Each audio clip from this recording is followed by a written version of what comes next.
Hey, and we're back with another edition of the Basketball Enthusiast. Welcome, welcome, welcome to this channel.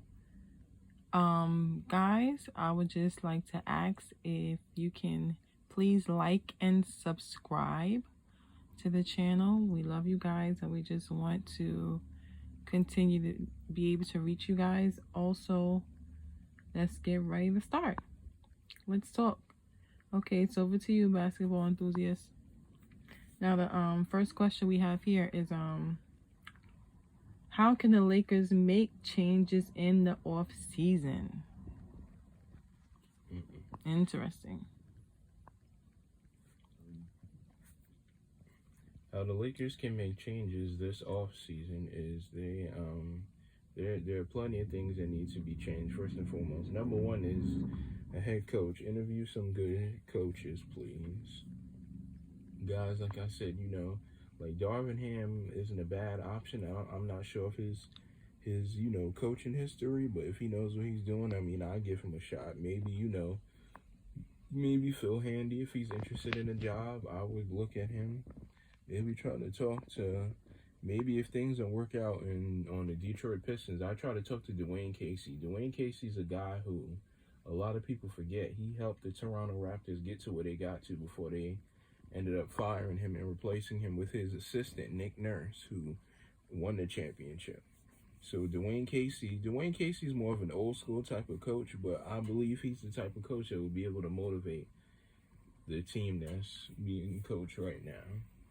But yeah, the coach is one of the changes that needs to be made. Another change to me that should be made is Rob Pelinka. If Genie's not gonna fire Rob, what I would do is move Rob to assistant general manager. Get somebody as general manager who has experience, whether they have ties to the Lakers or not. Guys who have experience being GMs.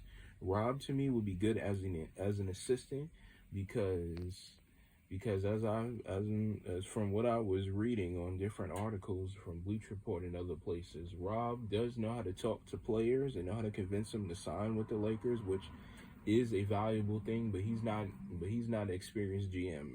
But a lot of the mistakes that he made coming into the season. So yeah, I would look for somebody like Jerry West, even though I don't think he's gonna leave the Clippers. I mean, it'd be nice if he did. But look for a guy like a Jerry West who has that type of experience. So he becomes the general manager, and you have Pelinka as the assistant.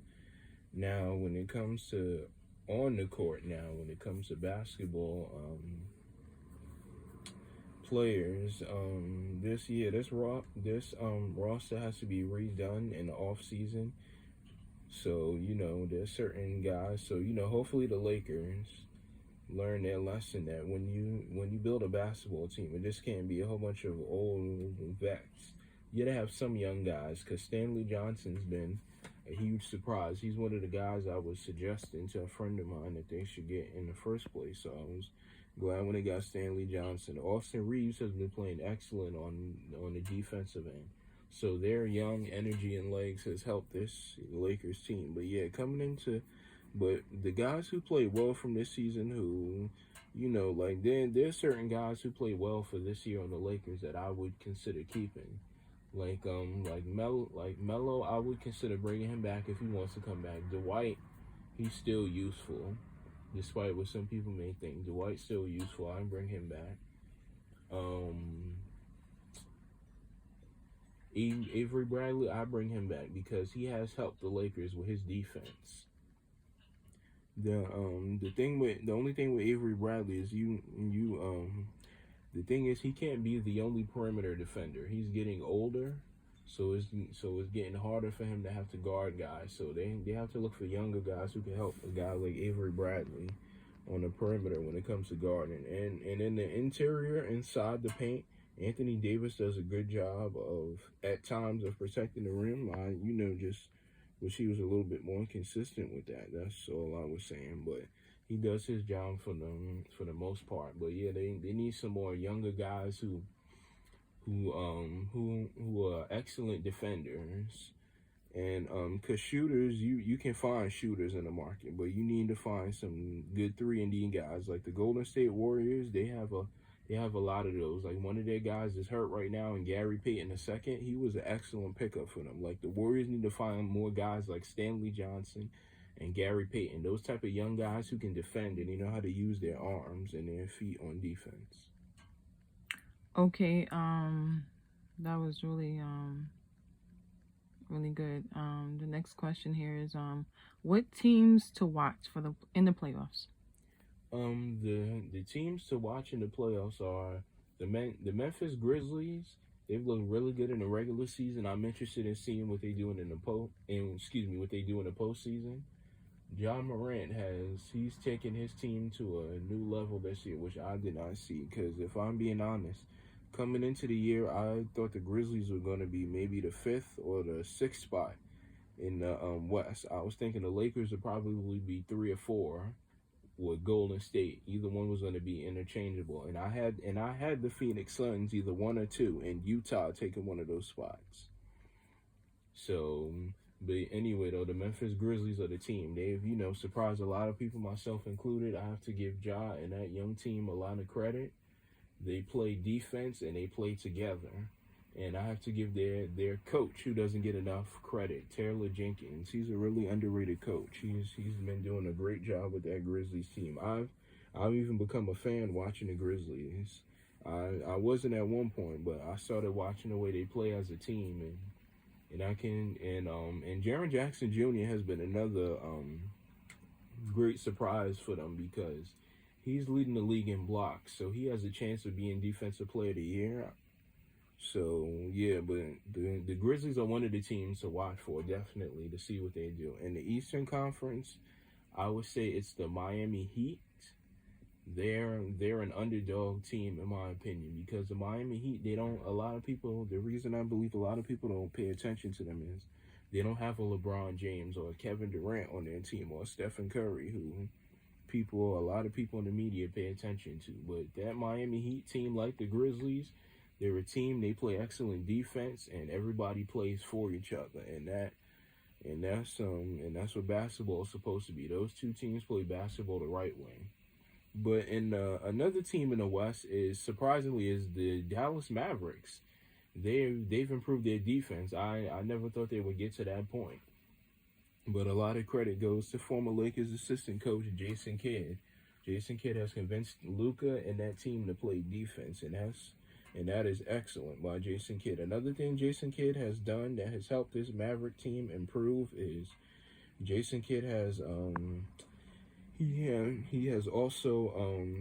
also spoke to Luka about the importance of trusting your teammates, and that's another thing because come the postseason, Luka's gonna need his teammates because last year against the Clippers, he played excellent. He didn't have a bad game. I don't remember him, people out there, feel free to correct me if he had a bad game or not, but I don't remember it. But Luka played excellent. The problem, while they lost the series to the Clippers, was Luka sometimes would go for 35 or 40, and nobody else would come along. And in basketball, it's a team sport. You need your teammates to help you out. One man cannot win a playoff series. So, but this Dallas Mavericks team has looked really good. They're playing well under Luka. And I have to give a lot of credit to Spencer Dinwiddie as well, another former Brooklyn Net, who I was a big fan. I am still a fan of his, but I was a bigger fan when he was on the Brooklyn Nets. Spencer Dinwiddie, he takes a lot of pressure off of Luka, not only handling the basketball, but being able to hit big time shots. And so has Dorian Finney-Smith, another underrated player that they have. So the Dallas Mavericks are a team that I didn't see coming either. So I have to give a lot of credit to Jason Kidd and Luka. So that's another team to pay attention to. But yeah, another team in the Eastern Conference is the Chicago Bulls. DeMar DeRozan, what he's been doing is unbelievable. He's putting up numbers that Chicago Bulls fans haven't seen since the great Michael Jordan put up back in his heyday or his prime. But the Bulls, they're another team. They look great in the regular season, but we have to see what they do in the playoffs. But you know, they did receive some good news. Patrick Williams, their forward, who was injured, I believe it was with a hand or a calf injury, he's on his way back, and I believe they say he's close to playing now. And hopefully Lonzo can make a speedy recovery and get back. I really like to see what that Bulls team does in the playoffs, because I believe they have so much talent. They have so much talent on their team. They're very young, but they're another team to watch out for come the playoffs. It's the Chicago Bulls and the Heat in the Eastern Conference. In the West, it's the Memphis Grizzlies, the Memphis Grizzlies and the Dallas Mavericks. Are those four teams that people should are underdog teams that people should pay attention to, because a lot of people, they already have their eyes on the Bucks. What's going to happen with the Phoenix Suns, the Golden State Warriors. So that's the only reason why I haven't mentioned those teams. It's not that I'm forgetting about them or disrespecting them, but those are the obvious teams that people have their eyes on. And also really quickly, there are people are paying attention to the 76ers, Joel Embiid, and the Boston Celtics have come on very strong too, thanks to their coach, Ime Udoka. So that's another team people are paying attention to. But yeah, I just want to get those four underdog teams out of the way. Yeah, hopefully the Nets will do well. Hopefully Kyrie can be able to play, and we're just praying that Ben Simmons will feel better. Yeah, so hopefully the Knicks will make a comeback, if possible. So yes, that's it for this edition of Basketball Enthusiasts. We just thank you guys for joining us. Have a wonderful day. Okay. Yeah.